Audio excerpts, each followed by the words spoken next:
Hello everyone, welcome back to the channel Mota Bhai accounts. चलिए आज की क्लास में हम स्टार्ट करते हैं नए कुछ कंसेप्ट पार्टनरशिप हमारी बुक के। हमारा चैप्टर सेकंड है, उसमें अब नया टॉपिक आप जो करने वाले हैं उसका नाम है accounting treatment of reserves and accumulated profits and losses at the time of change in profit sharing ratio.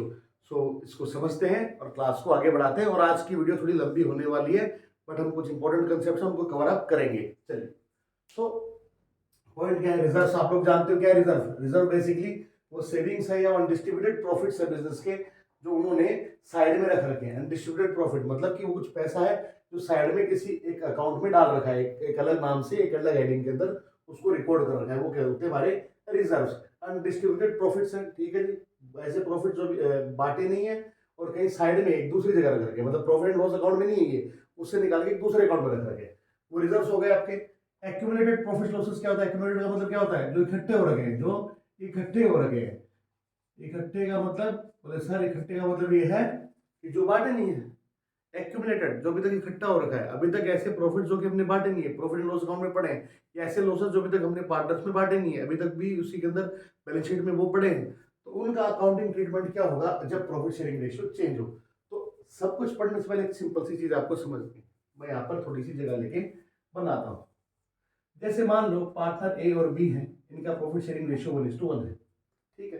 अब प्रॉफिट शेयरिंग रेशियो इन्होंने चेंज किया, इन्होंने कर लिया 3:2। अब आप समझिए इससे हो क्या रहा है। अगर इसको हम परसेंट वाइज देखें तो 1:1 का मतलब क्या है? 50-50%, 50% 50%। 3:2 का मतलब क्या हुआ कि इसका परसेंट तो 60 हो गया, इसका परसेंट 40 हो गया। पहले क्या था? 50-50। तो आप यहाँ पे नोटिस कर सकते हैं कि इसको 10% का फायदा हो रहा है और इसको 10% का ही नुकसान हो रहा है, ठीक है जी। ये बात समझ में आ गई। अब पॉइंट ये है कि मान लो इन्होंने प्रॉफिट शेयरिंग रेशियो चेंज किया है 1/4/22 इस डेट को, ठीक है। तो इस डेट को ये प्रॉफिट शेयरिंग रेशियो चेंज करने का मतलब क्या हुआ? आफ्टर दिस डेट हर चीज इस रेशियो में बटेगी, हर चीज का डिस्ट्रीब्यूशन इसी तरह से होगा। तो मेरे दोस्त, जो इससे पहले की जो चीजें जो अभी तक बटी नहीं है वो कैसे बटे सर?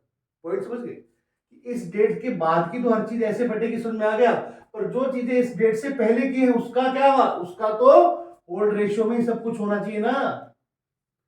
बात समझे आप? वापस ध्यान दीजिएगा, प्रोफिशिएंट रेशियो 1 अप्रैल 2022 को चेंज हुआ है, तो समझ में आता है कि आफ्टर दिस डेट जो भी कुछ है आप नए रेशियो में करोगे, 3:2 में आप लोग बांट लोगे। बट बिफोर 1/4/22 1 अप्रैल 2022 से पहले की जो भी चीजें बिजनेस में है, जो कि पार्टनर्स की है लेकिन उनके अंदर बटी नहीं है, उसका क्या? तो उसका क्या होगा सर? वो ओल्ड प्रॉफिट शेयरिंग रेशियो में होगा। क्लियर है? ये बात समझ में आ गई है, ठीक है। और अगर हम नहीं बांटते तो हम क्या करेंगे वो भी हम समझेंगे। जो प्रॉफिट या जिसको लॉस हो रहा है ना, इनका कैसे हम एडजस्टमेंट करने वाले वो भी हम समझेंगे। तो समझिए, इस क्लास को आगे बढ़ाते हैं। तो इसमें हमारे पास बेटे दो मेथड्स आ गए, इसी बात से आपको समझ में आ रहा होगा। इसमें हमारे पास दो मेथड्स आ गए। आज की क्लास में हम एक ही मेथड कंप्लीट करेंगे, कर पाएंगे। तो दो मेथड में फर्स्ट मेथड क्या है कि जब हमें ये ट्रांसफर करना हो कैपिटल अकाउंट्स में, क्या बोला हमने? When these are to be transferred to capital accounts of partners. Basically क्या है कि जो भी कुछ था, जो भी कुछ ऐसी अनडिस्ट्रीब्यूटेड चीजें हैं जो पार्टनर्स में बंटनी है, वो एक काम करो, बांट दो, बात खत्म करो। वो क्या करो? आप बांट दो, ठीक है। सारा मैटर क्लोज, उनको आप बांट दो, पार्टनर्स कैपिटल में बांट दो, ये झगड़ा खत्म करो, कोई चक्कर नहीं है। तो बहुत सिंपल है।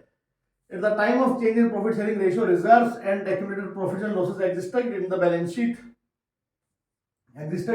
sheet will be transferred to partners capital or current account in their old profit sharing ratio. किस रेशियो बांट देंगे? old profit sharing ratio में, because since these came into existence before change in profit sharing ratio. कब आए existence में? Before change in profit sharing ratio.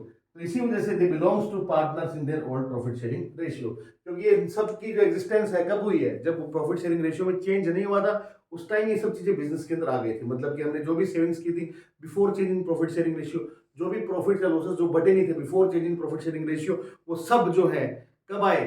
जब हमारा ratio कुछ और था, तो हम उसी चीज को उसी चीज में बांटेंगे, हमारे हम उसी, वो सब चीजें हमारी उसी रेशियो में बिलोंग करती हैं। क्लियर है? तो ये सिंपल सा कंसेप्ट है। चलिए, तो इसके अंदर जनरल एंट्रीज आपकी क्या रहेंगी? सबसे पहले हम एंट्री कर लेते हैं रिजर्व्स और एक्यूमुलेटेड प्रॉफिट्स को ट्रांसफर करने की। दोनों पॉजिटिव आइटम है, सिंपल सी बात है। तो रिजर्व्स को ट्रांसफर कर, रिजर्व का मतलब क्या होता है ध्यान रखिएगा। रिजर्व का मतलब क्या है? यहाँ पे रिजर्व कौन से होते हैं? रेवेन्यू रिजर्व्स होते हैं। ये रेवेन्यू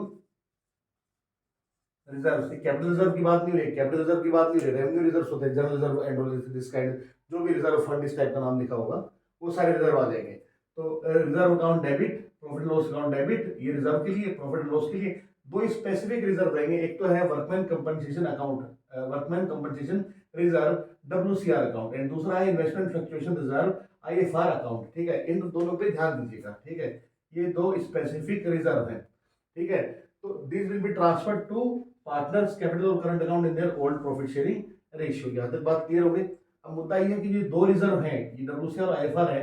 यहाँ पे मैंने कुछ लिख रखा है, मैंने लिखा available for distribution after adjustment. क्या लिखा मैंने ब्रैकेट में? Available for distribution after adjustment. अब ये क्या चीज है ये हम समझेंगे। बेसिकली पॉइंट ये है, इनके ऊपर हमें कुछ समझना है, अपने आप में एक टॉपिक है बड़े बड़े। ठीक है, तो इसके बाद हम इसको समझने वाले हैं। ठीक है, तो वो ध्यान रखिएगा, ऐसे नहीं है जितना अमाउंट दिया बांटना है, उसके ऊपर क्या केसेस है उसको देखेंगे हम। ठीक है, तो रिजर्व्स को बांट दिया हमने, प्रॉफिट को बांट दिया, रिजर्व को बांट दिया, प्रॉफिट को बांट दिया पार्टनर्स के अंदर, क्योंकि रिजर्व और प्रॉफिट पॉजिटिव चीजें हैं, पॉजिटिव आइटम्स है सारे पार्टनर्स के रिस्पेक्ट में भी। तो ये सब पार्टनर्स के कैपिटल अकाउंट का बैलेंस बढ़ाने वाले हैं, इसलिए पार्टनर्स कैपिटल अकाउंट यहाँ पे क्या हो रहा है? क्रेडिट हो रहा है। क्लियर है सर? आगे आते हैं for transfer of accumulated losses. कोई ऐसा लॉस, मतलब जो भी लॉसेस है जिनको अभी तक हमने बांटा नहीं है उनको ट्रांसफर करने की एंट्री है सर। तो लॉसेस क्या करेंगे? पार्टनर्स कैपिटल अकाउंट के बैलेंस को रिड्यूस करने वाले हैं, पार्टनर्स कैपिटल को रिड्यूस करेंगे। तो जब पार्टनर के कैपिटल को रिड्यूस करेंगे, जब भी पार्टनर का कैपिटल रिड्यूस होता है तो वो डेबिट होता है। तो पार्टनर्स कैपिटल अकाउंट और current account debit, partners capital oblique current account debit, जो भी आएगा करंट या कैपिटल जो भी है वो आप को हम समझा चुके हैं क्या फर्क होता है। Partners capital oblique current account debit to profit and loss account to deferred revenue expenditure account, to deferred revenue expenditure account. ठीक है सर, इसको बांट देंगे। अब आप बोलोगे सर डेफर्ड रेवेन्यू क्या है? एक तो ये दूसरे नाम से आपको मिल सकता है जो कि बैलेंस शीट में रहेगा, एडवर्टाइजमेंट सस्पेंस। आपको एडवर्टाइजमेंट सस्पेंस के नाम से बैलेंस शीट में देखने को मिलेगा। ठीक है सर, तो होता क्या है सर ये बताइए, होता क्या है? डेफर्ड रेवेन्यू एक्सपेंडिचर होता क्या है? क्लास 11th में आपको पढ़ाया गया, लेकिन फिर भी मैं मानता हूं कि मेरे बच्चे इतने होशियार हैं, या कॉमर्स के बच्चों की खासियत होती है वो पढ़ते नहीं है। ठीक है, और हमें पता नहीं, और 11वीं तो बिल्कुल नहीं पढ़ते क्या था 11वीं में। डेफर्ड रेवेन्यू एक्सपेंडिचर का मतलब होता है ऐसे एक्सपेंडिचर। आपको एक चीज समझ में आती होगी, आपको एक चीज समझ में आती होगी, आपने फाइनल डेस्टिनेशन मूवी देखी है? फाइनल डेस्टिनेशन, ठीक है, आखिरी मंजिल, आखिरी मंजिल। तो पॉइंट क्या है सर? जो भी हमारे रेवेन्यू एक्सपेंडिचर हैं, जो भी हमारे रेवेन्यू एक्सपेंडिचर हैं और जो भी हमारा रेवेन्यू है, इन दोनों की फाइनल डेस्टिनेशन क्या होती है? P&L account. इन दोनों की ही फाइनल डेस्टिनेशन क्या है? Profit and loss account. इसमें भी इनको भेज देते हैं, उसके बाद हमें मिल जाता है नेट प्रॉफिट और नेट लॉस, जो भी हमने कमाया या गवाया, नेट प्रॉफिट और नेट लॉस। तो जो भी रेवेन्यू एक्सपेंडिचर है और जो भी रेवेन्यू है उनकी फाइनल डेस्टिनेशन क्या है? Profit and loss account. और इससे हमें मिलेगा नेट प्रॉफिट और नेट लॉस। यहाँ तक बात समझ में आ गई? समझ में आ गई होगी। इसके बाद एक और मैं चर्चा करना चाहूंगा, ये जो भेजना है कौन से भेजने हैं सर? ऐसे थोड़ी कोई भी उठा के भेज दो। मुद्दा ये है कि जो भी हम अकाउंटिंग कर रहे हैं, जिस भी ईयर के अकाउंटिंग कर रहे हैं उस साल के, बेसिकली रिलेटेड टू कौन सी, किससे रिलेटेड होनी चाहिए? Accounting year. जो आपका अकाउंटिंग ईयर है ना उससे रिलेटेड होनी चाहिए। इसका मतलब क्या है सर? इसका मतलब ये है सर कि हम प्रॉफिट निकालते हैं एक डेफिनेट पीरियड का, जो कि 12 महीने का समय है। ठीक है, मान लीजिए हम प्रॉफिट निकाल रहे हैं ईयर 21 और 22 का, 1 अप्रैल 2021 से जो साल शुरू हुआ, 31 मार्च 2022 को जो साल खत्म हो गया, इसका प्रॉफिट हम फाइंड आउट कर रहे हैं। तो मुद्दा क्या है कि जब हमें इस पीरियड का प्रॉफिट चाहिए तो हमें क्या चाहिए? हमें उसी पीरियड की क्या चाहिए? हमें उसी पीरियड की क्या चाहिए? 21 और 22। हमें इसी पीरियड की क्या चाहिए? इसी पीरियड के हमें रेवेन्यू चाहिए और इसी पीरियड के हमें एक्सपेंस चाहिए। अगर आप इस पीरियड के रेवेन्यू और एक्सपेंसेस नहीं देखते हो, आप देखते हो कि एक्सपेंसेस इस पीरियड का आपने यहाँ पे कर रखा है, तो वो तो इस साल का खर्चा ही नहीं हो, तो अगले साल यूज होना है वो एक्सपेंडिचर, या आपकी कोई, आपको जो है इस साल की कोई इनकम का एडवांस भी मिल गया, एडवांस मिल गया होगा, पर अल्टीमेटली वो इनकम तो नेक्स्ट ईयर की है। हमें क्या है कि प्रॉफिट इस साल का निकालना है, हमें प्रॉफिट इस साल का निकालना है, तो हमें क्या है? इसी साल के खर्चे चाहिए और इसी साल की रेवेन्यू चाहिए। ये पॉइंट ध्यान रखिएगा, हमें जब जिस साल का प्रॉफिट निकालना होता है हमें उसी साल के खर्चे और उसी साल का रेवेन्यू चाहिए होता है। इसी कंसेप्ट के ऊपर समझिएगा, इसी कंसेप्ट की वजह से जो आप पढ़ते आ रहे हैं प्रीपेड एक्सपेंस या फिर आउटस्टैंडिंग एक्सपेंस या फिर जो अक्रूड इनकम या फिर अनअर्न्ड इनकम, ये जो कंसेप्ट है ये किसकी वजह से बना है? इसी पॉइंट की वजह से बना है। ये हमारा जो मैचिंग कंसेप्ट होता है ना वो ऐसे बोलता है। ठीक है, और अकाउंटिंग पीरियड कंसेप्ट आप समझ सकते हो। चलिए, तो पॉइंट क्या है? जो भी रेवेन्यू एक्सपेंडिचर है और जो भी रेवेन्यू है उसकी फाइनल डेस्टिनेशन है P&L अकाउंट, उससे भी मिल जाएगा नेट प्रॉफिट नेट लॉस। और ये रेवेन्यू और एक्सपेंडिचर, ये रेवेन्यू एक्सपेंडिचर रेवेन्यू कौन सा होना चाहिए? It it must belong to the accounting year, it must belong to the accounting year. अब आगे बढ़िए, आगे समझते हैं। अगर कोई ऐसा एक्सपेंडिचर है, कोई ऐसा खर्चा है, कोई ऐसा एक्सपेंडिचर है, ऐसा खर्चा है जिसका बैन जो कि हमने पे कर दिया लेकिन उसका नेचर रेवेन्यू, बात समझिएगा, खर्चे दो तरह के होते हैं, रेवेन्यू एक्सपेंडिचर और कैपिटल एक्सपेंडिचर। एसेट नहीं खरीदी आपने, आपने कोई एसेट नहीं खरीदी है, बट स्टिल जो आपने एक्सपेंडिचर किया है उसका बेनिफिट आपको लंबे समय तक मिलने वाला है, उसका लंबे अंतराल में मिलने वाला है। क्लियर है? तो आप बोलोगे सर वो तो प्रीपेड एक्सपेंस हो गया। नहीं, प्रीपेड एक्सपेंस का मतलब होता है जो आपको कमिंग ईयर में बेनिफिट मिलने वाला है। प्रीपेड एक्सपेंस का मतलब होता है जो आपको कमिंग ईयर में मिलने वाला है। डेफर्ड रेवेन्यू एक्सपेंडिचर मतलब आपने ओवर द पीरियड आपको इसका बेनिफिट मिलेगा। फॉर एग्जांपल, इसका एग्जांपल देता हूं, आपने कोई एडवर्टाइजमेंट के लिए खर्चा किया, जो एग्जाम इसी नाम से मिलते हैं, जो आपको मिलेगा ना एडवर्टाइजमेंट सस्पेंस अकाउंट, कहां लिखा था मैंने, एडवर्टाइजमेंट सस्पेंस अकाउंट, आपको जो बैलेंस शीट में मिल जाएगा वो ये मिलेगा इस नाम से, एडवर्टाइजमेंट सस्पेंस अकाउंट। क्या है ये?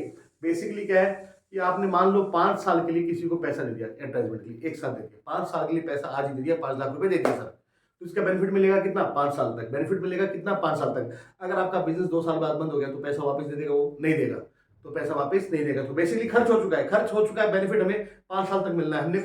हमने मान लो ये क्या बोलते हैं अपना यूटीवी एक्शन, यूटीवी मूवीज, किसी भी चैनल को पैसा दिया, एग्जांपल दे रहा हूँ, इतना कम अमाउंट होता नहीं वैसे, ठीक है, बहुत मोटा अमाउंट लगता है, लेकिन मैं मान के चल रहा हूँ कि हमने 5 लाख रुपए दी, उसने कहा कि ठीक है भैया 5 साल तक हम तुम्हारा नाम चमकाते रहेंगे, बीच बीच में 5 लाख रुपए एक साथ लेंगे। मैंने कहा ठीक है भाई ले लो। अब हमारा बिजनेस भी बंद हो जाए तो भी हमें पैसा मिलना नहीं है, तो इसका मतलब क्या हो, खर्च हो चुका है, खर्च हो चुका है, लेकिन वो 5 लाख रुपए जो है उसका बेनिफिट कब तक मिलेगा? 5 साल तक। जो 5 लाख रुपए उसका बेनिफिट कब तक मिलेगा? 5 साल तक। तो पॉइंट ये है, वो 5 लाख रुपए 5 साल के, हम अकाउंटिंग एक साल की करते हैं, तो उसको आप डिवाइड कर दो 5 साल में, डिवाइड कर दो 5 साल में, और आप जो है हर साल जितना खर्चा जिस साल को रिलेट करता है, जितना खर्चा जिस साल को रिलेट करता है, वही कहाँ भेजोगे? पिनल अकाउंट में। वही कहाँ भेजोगे? पिनल अकाउंट में। तो उसका वही पोर्शन जाएगा, उसी की पोर्शन की जो फाइनल डेस्टिनेशन पिनल अकाउंट होगी, जो पोर्शन रिलेट करता है हमारे अकाउंटिंग ईयर को, और जो अमाउंट रह जाएगा, जो अमाउंट रह जाएगा पिनल अकाउंट में जाने से, जो अमाउंट रह जाएगा पिनल अकाउंट में ट्रांसफर होने से, वो अमाउंट कहलाता है डेफर्ड रेवेन्यू एक्सपेंडिचर। क्योंकि वो एक्सपेंडिचर है, क्योंकि वो एक एक्सपेंडिचर है तो हमने उसको डेबिट किया है, क्योंकि वो एक्सपेंडिचर है उसको हमने डेबिट किया है। तो प्रॉब्लम ये है कि उसकी बैलेंसिंग कहाँ आ रही है? डेबिट में आ रही है। वो बैलेंस हर बार कहाँ आ रहा है? ओपनिंग बैलेंस उसका डेबिट में आ रहा है। और बैलेंस शीट में क्या होता है? बेसिकली एसेट्स और लायबिलिटीज के बैलेंसेस होते हैं। तो वही एक अकाउंट है जिसका बैलेंस हमेशा डेबिट में आ रहा है, और एसेट साइड के अंदर हमेशा डेबिट अकाउंट बैलेंस वाली चीजें आती हैं। एसेट साइड में सारी डेबिट बैलेंस वाली चीजें आती हैं। जो भी सबका जो भी अकाउंट का बैलेंस डेबिट बच रहा है वो सब कहाँ आएंगी? एसेट अकाउंट में, एसेट साइड में।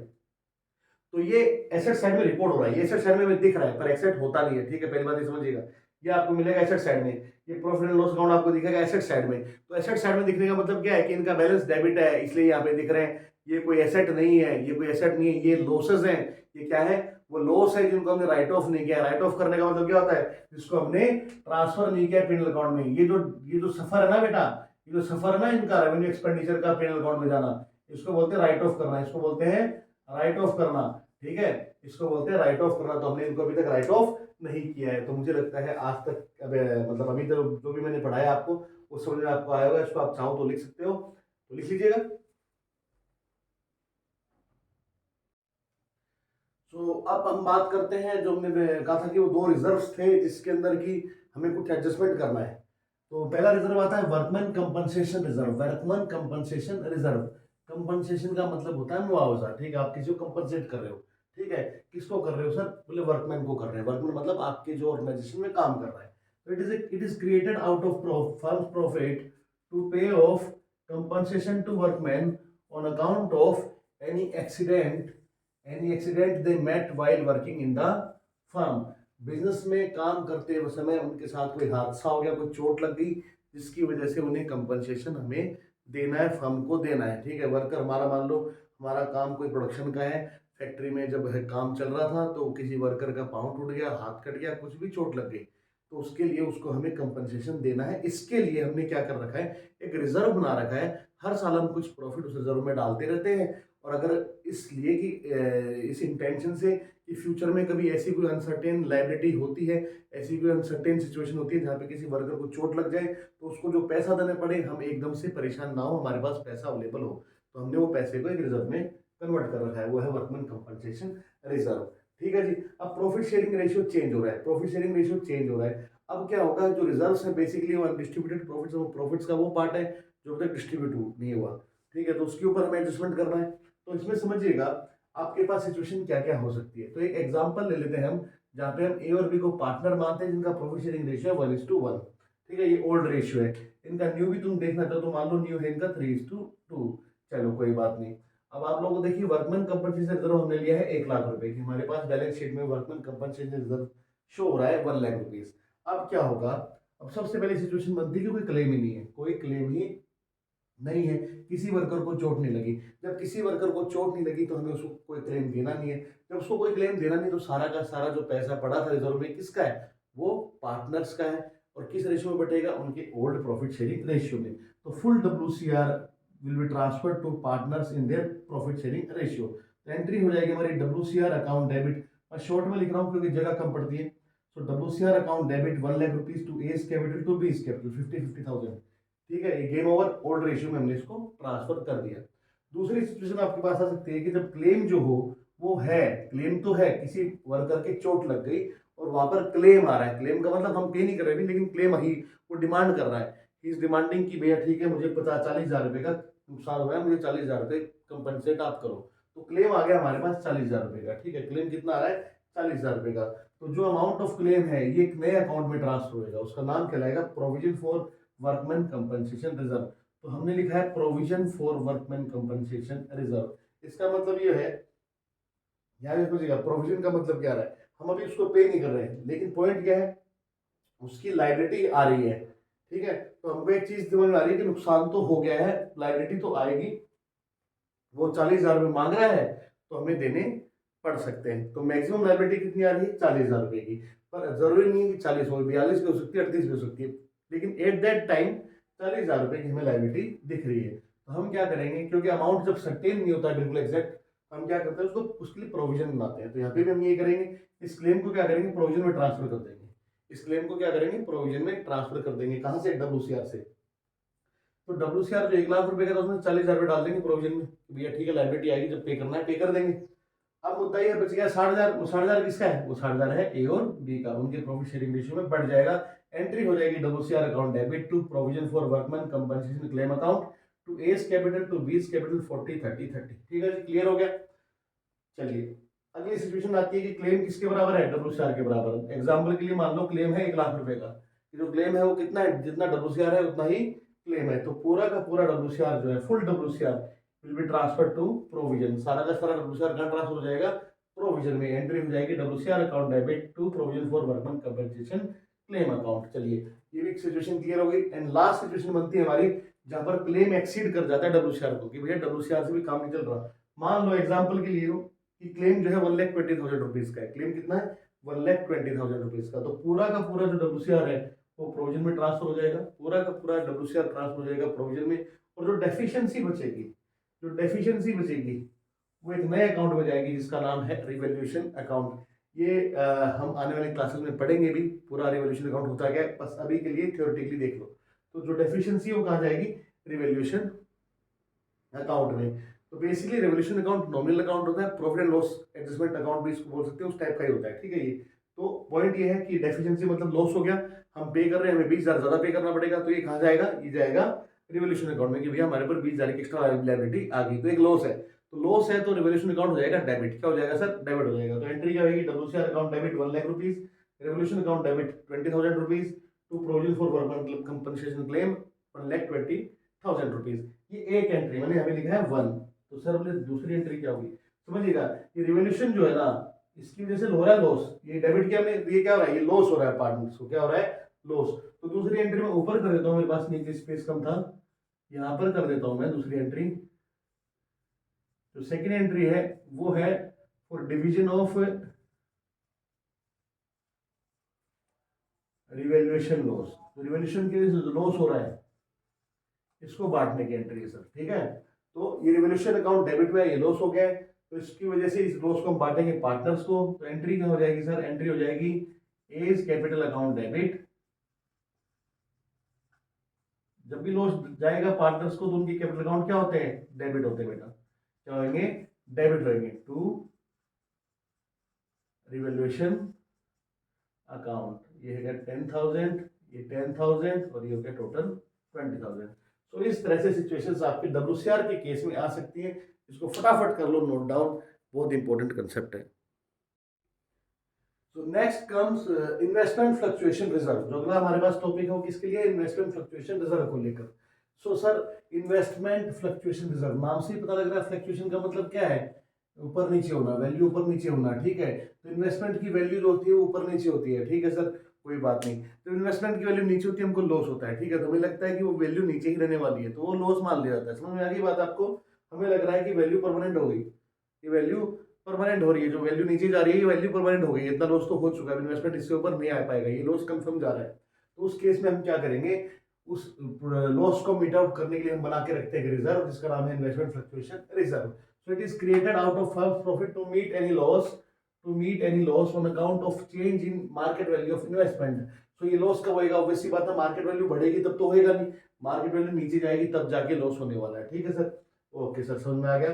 तो पार्टनर है ए और बी, 1:1 इनका रेशियो, हमारे एग्जांपल के लिए बैलेंस शीट के अंदर इन्वेस्टमेंट फ्लक्चुएशन रिजर्व हमें लायबिलिटी साइड में दिख रहा है 50,000 रुपीज, एंड एसेट साइड में हमें दिख रही है इन्वेस्टमेंट्स 2 लाख रुपए की। क्लियर है सर, चलिए आगे बढ़ते हैं। सबसे पहली सिचुएशन है कि नो लॉस। नो लॉस का मतलब मार्केट वैल्यू में कोई चेंज है ही नहीं, कोई चेंज है ही नहीं। अगर कोई चेंज नहीं है तो पूरा का पूरा रिजर्व किसका है, पार्टनर्स का, जो उनके ओल्ड प्रॉफिट शेयरिंग रेशियो में बढ़ जाएगा। Full reserve will be transfer to partners in their old profit sharing ratio. Entry हो जाएगी हमारी IFR account debit 50,000 rupees to A's capital to B's capital 25 ठीक है सर, समझ में आ गया, वेरी गुड।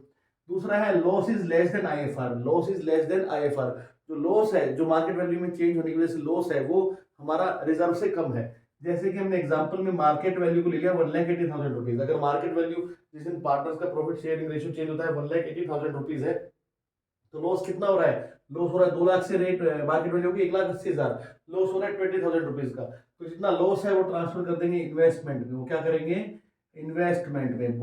मेरे बेसिकली पॉइंट क्या है कि जितना लॉस है उस वैल्यू से हम इन्वेस्टमेंट को क्या कर देंगे, रिड्यूस कर देंगे, ठीक है। और जो बैलेंस होगा वो पार्टनर्स के कैपिटल अकाउंट में उनके ओल्ड प्रॉफिट शेयरिंग रेशियो में ट्रांसफर कर देंगे। तो एंट्री हो जाएगी IFR account debit 50,000 rupees to investment 20,000 rupees to A's capital to B's capital 15,000 rupees, ठीक है। सो जितना लॉस हुआ उससे हमने इन्वेस्टमेंट की वैल्यू को रिड्यूस कर दिया, लेकिन यहाँ पे आया क्या, IFR, profit and loss account नहीं आ रहा, आईएफआर से इस लॉस को हमने एडजस्ट कर दिया है। नेक्स्ट आइएगा loss is equals to IFR. Loss IFR के बराबर कब होगा, जब मार्केट वैल्यू इतनी हो कि पूरा का पूरा आईएफआर जो है लॉस में यूटिलाइज हो जाए। तो मार्केट वैल्यू हो गई 1,50,000, मार्केट वैल्यू 1,50,000 हो गई, होते ही हमारे पास लॉस हो गया 50,000 रुपीज का। तो पूरा का पूरा आईएफआर इस लॉस को एडजस्ट करने में लग जाएगा। तो IFR account debit to investment account 50,000 rupees, entry खत्म हो जाएगी।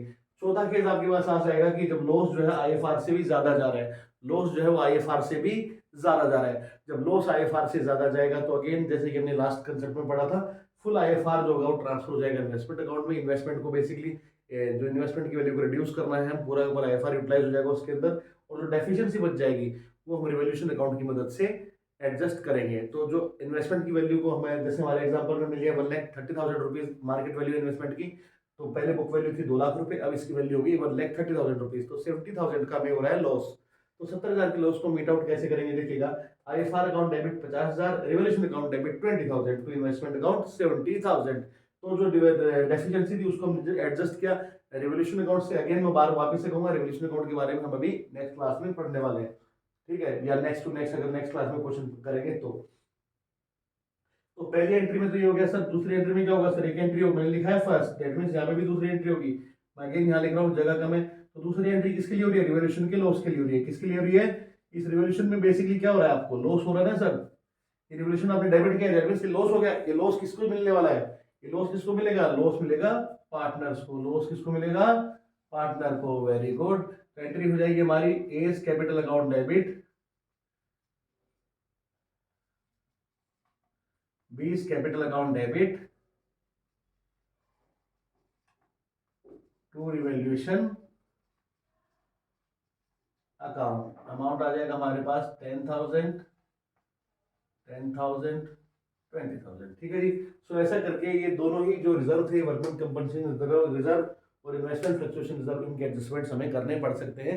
एग्जाम में हमें ध्यान देना पड़ेगा क्वेश्चन में इन्फॉर्मेशन क्या है, ठीक है जी। हम बैलेंस शीट पे ध्यान देंगे, बैलेंस शीट में क्या वैल्यू है, आईएफआर के चक्कर के रिगार्ड में तो हमें एसेट साइड को भी देखना पड़ेगा, क्योंकि वहाँ पे हमें इन्वेस्टमेंट की वैल्यू मिल जाएगी।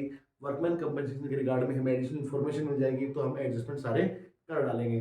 सो आई होप आपको ये क्लास समझ में आई होगी, वीडियो समझ में आएगी। इस टॉपिक को मैं ज़्यादा लंबा नहीं खींचूंगा, इन चीज़ों को ये एंड नहीं करेंगे इस वीडियो को, ज़्यादा लंबा हो रहा है वीडियो। सो अगर कोई डाउट हो तो प्लीज़ आप कमेंट में मेंशन कीजिएगा। वीडियो अच्छी लगी हो तो लाइक कीजिएगा, शेयर कीजिएगा, चैनल को सब्सक्राइब कीजिएगा, बेल आइकन प्रेस करना मत भूलिएगा। And till then take care, bye bye, keep learning, bye बच्चों।